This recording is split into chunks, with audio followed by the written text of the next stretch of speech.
Inténtalo, poco será. supérame, a ver Creo si que puedes. puedas, por mucho. Es muy difícil, ¿sabes? Muy difícil, Ya lo sabes. estamos en el 2012. Soy Difícil superarme. Soy aquel Smurfer, MC Smurfer.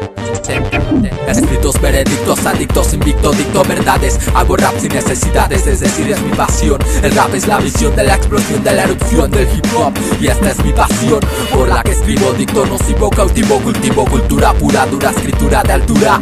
Todo con cordura que durante tantos años ha superado peldaños, es mi rebaño. Ya no empaño realidades ni padezco facultades mentales ante mis planes mortales, rivales de acero. Yo espero, formo mi sendero con esmero de lo necesario, chico legendario, construyendo imperios, monasterios. Varios han querido desbancarme, quitarme, arrancarme la piel, pero no van a poder. Yo tengo el poder de poderlos joder. A ver, intenten detener a este joven con difícil revólver de detener. Han de querer que les acabe utilizando simplemente poderes fatales, finales al estudiar su derrota. Pues a simple vista se nota, cortar gargantas con el rap es un splash. Escribo poesía masiva, agresiva, cautiva, adictiva, viva, que acaba rivales, titanes con planes al escuchar sus finales. Dales que se queden, sabes que agotan motores, dolores. Hoy les dará este sonido en cada latido nativo. Estoy vivo, decido por mi voluntad. Revienta tu oído ese clap, la baba se cae, la base revienta. Smurfer se enfrenta con más de 40.